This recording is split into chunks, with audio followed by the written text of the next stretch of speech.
নমস্কার। MC astrology চ্যানেলের পক্ষ থেকে সবাইকে শুভেচ্ছা, ভালোবাসা, অভিনন্দন জানাই। 2024 সালে ফেব্রুয়ারি মাস কেমন যাবে বীজ রাশির জাতক জাতিকাদের, সেইটা আজকে আমরা জেনে নেব আলোচনার মধ্য দিয়ে। সবাইকে বলি, এটা হচ্ছে গোচর বিচার, অনেকের হয়তো নাও মিলতে পারে এবং প্রত্যেককেই চন্দ্র থেকে দেখবেন, চন্দ্র থেকে বিচার করবেন। যদি তারপরেও যদি কারো রাশি যদি বা চন্দ্র যদি জানতে না পারেন, তবে ডাক নামেও কিছুটা হলেও কাজ হবে, প্রেডিকশান হবে। জাস্ট জ্যোতিষ একটা পথপ্রদর্শক, একটা প্রেডিকশান দিলাম। আপনি কোন সময় সতর্ক থাকবেন, কোন সময় জ্যোতিষীর কাছে পরামর্শ নেবেন, অবশ্যই এটা আপনার ব্যাপার। তবু এই ভিডিওর মধ্য দিয়ে আপনাদেরকে সচেতন করাই হচ্ছে যে আমার লক্ষ্য, এবং আপনাদেরকে জানিয়ে দেওয়া বীজ রাশি ফেব্রুয়ারি মাস কেমন চলবে, কেমন চলতে চলেছে। ভালো লাগলে লাইক করুন, শেয়ার করুন, সাবস্ক্রাইব করুন, ভিডিওটা টানবেন না, পুরাটা দেখুন। তারপরে ভালো লাগলে কমেন্ট তো অবশ্যই করবেন, খারাপ লাগলেও কমেন্ট করে জানাবেন। আপনাদের একটা কমেন্ট, একটা সাবস্ক্রাইব আমাদের প্রেরণা, আগামী বা পরবর্তী ভিডিওর প্রেরণা। তাই আর বেশি কথা বাড়িয়ে লাভ নেই, আপনারা জেনে নেব বীজ রাশির কেমন চলবে ফেব্রুয়ারি মাস।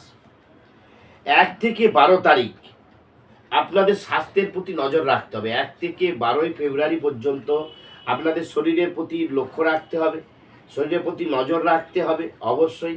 এবং মোটামুটি কোনো বড়সড় রোগ সেরকম দেখা যাচ্ছে না, তবু পায়ের ব্যথা, গাঁঠের ব্যথা, হাঁটুর যন্ত্রণা, স্কিনের প্রবলেম, স্কিনের ফেটে যাওয়া, স্কিনের প্রবলেম, অ্যালার্জি ভাব, সর্দি জ্বর ঠান্ডা এটা লেগেই থাকবে। সেরকম বড় কিছু আর স্বাস্থ্যর দিক থেকে বীজ রাশির জাতক জাতিকাদের কোনো পরিবর্তন দেখা যাচ্ছে না। এবারে আমরা চলে যাচ্ছি প্রেমময় জীবন। সমস্ত ছেলে মেয়েরাই যারা বীজ রাশির জাতক জাতিকা রয়েছে, তাদের প্রেমটা হচ্ছে মধ্যম চলবে, উত্থান পতনের মধ্য দিয়ে প্রেমটা চলবে। এবং সন্দেহজনক সৃষ্টি হবে প্রেমের মধ্যে। যাদের প্রেম চলছে তাদের মধ্যে সন্দেহ ডানা বাঁধবে এবং নেগেটিভ চিন্তা ভাবনা থাকবে, নেগেটিভ চিন্তা ভাবনা কাজ করবে এবং আপনাদের প্রেমে অতিরিক্ত প্রেম আসবে, বৃদ্ধি পাবে, প্রেম মজবুত হবে, কিন্তু প্রেমের মধ্যে অশান্তি, গণ্ডগোল, এটা কলহ লেগে থাকবে।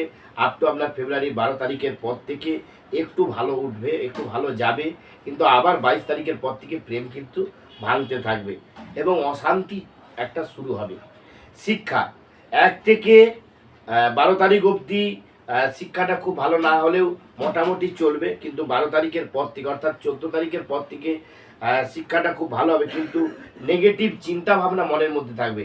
শিক্ষার্থী বন্ধুদের উদ্দেশ্যে বলছি, নেগেটিভ চিন্তা ভাবনাকে দূরে রাখুন।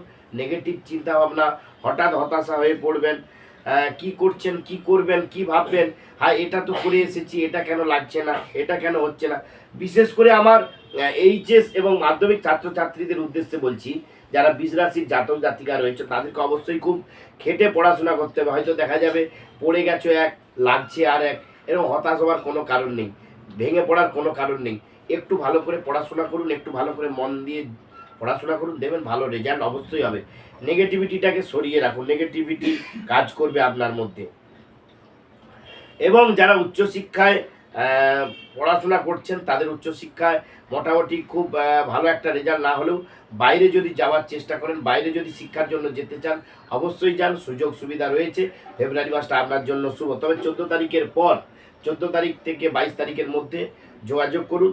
উচ্চশিক্ষার যে কোনো অ্যাডমিশান, যে কোনো জায়গায় ভর্তি হওয়ার জন্য গেলে আপনি সুযোগ সুবিধা পাবেন।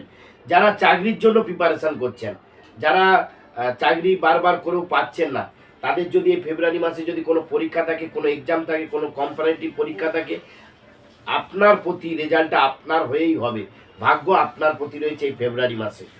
এবার চলে যাচ্ছি বিবাহিত জীবন কেমন। বিবাহিত জীবন 1 থেকে 5 ফেব্রুয়ারি স্ত্রীর ভাগ্যটা হচ্ছে অশুভ, স্ত্রী ভুগতে থাকবে, স্ত্রী হচ্ছে যে শারীরিক মানসিক যন্ত্রণায় ভুগতে থাকবে। 5 তারিখের পর থেকে আপনার স্ত্রীর ভাগ্যের জন্য আপনার নতুন কিছু আসতে চলেছে। আপনার স্ত্রীর ভাগ্যের জন্য 5 ফেব্রুয়ারির পর থেকে আপনি নতুন কিছু পেতে চলেছেন, হঠাৎ কিছু প্রাপ্তি হবে, হঠাৎ কিছু পেয়ে যাবেন। আপনার স্ত্রীর ভাগ্যেই আপনি বলবান হবেন, স্ত্রীর জোরেই আপনি এই ফেব্রুয়ারি মাসটা একটা নতুন সমাজের সম্মান পাবেন। স্ত্রী স্ত্রীর ভাগ্যের জন্যই। তবে 5 তারিখ অবধি স্ত্রীর লক্ষণীয় রাখতে হবে, স্ত্রীকে সতর্ক রাখতে হবে। কোনো কিছু হলে জ্যোতিষ নয়, ডাক্তারের কাছে পরামর্শ নেবেন অবশ্যই। কর্মযোগ, চাকরির ক্ষেত্রটা হচ্ছে, যারা কর্মযোগ নিয়ে ভাবছেন তাদের চাকরির ক্ষেত্রটা হচ্ছে শুভ। এবং বিভিন্ন অন্যান্য দিকে যারা রয়েছে, ব্যবসায় যারা রয়েছে, ব্যবসাতে একটু মোটামুটি উত্থান পতনের মতো চলবে। কোনো রকমভাবে কোনো ইনভেস্ট বা কোনো রকমভাবে কোনো কিছু করবেন না, তাহলে ঝামেলার মধ্যে জড়িয়ে পড়বেন, সতর্ক থাকতে হবে। এবারেও বলি, বীজ রাশির জাতক জাতিকাদের এই ফেব্রুয়ারি মাসটা একদম সোনার ডিম পাড়া হাঁসের মতো। আপনারা একটু ভালো করে, একটু মানসিকতা দিয়ে, একটু ভেবে চলুন, সতর্ক চলুন, পরচর্চায় থাকবেন না এবং নেগেটিভিটিটাকে সরিয়ে দিন। আপনাকে তৃতীয় ব্যক্তি স্ত্রী হতে পারে, তৃতীয় ব্যক্তি নারী হতে পারে, তৃতীয় ব্যক্তি আপনার বন্ধু হতে পারে, তৃতীয় ব্যক্তি আপনার গুরুজন হতে পারে। সতর্ক থাকুন, আপনাকে কিন্তু মানহানির জায়গায় নিয়ে যেতে পারে। এবং তৃতীয় ব্যক্তির প্ররোচনায় পড়বেন না। তৃতীয় ব্যক্তির প্ররোচনায় পড়লে ফেব্রুয়ারি মাসের 18 থেকে 24 তারিখ খুব সতর্ক থাকবেন। মানহানির একটা যোগ রয়েছে এবং আপনারা গাড়ি খুব সতর্কভাবে চালাবেন, খুব সাবধানে চলবেন। নমস্কার, সবাই ভালো থাকুন, সুস্থ থাকুন। আপনাদের সাথে আমি মৃত্যুঞ্জয় চক্রবর্তী সর্বদা রয়েছি। ভালো লাগলে লাইক, সাবস্ক্রাইব, শেয়ার করবেন। নমস্কার।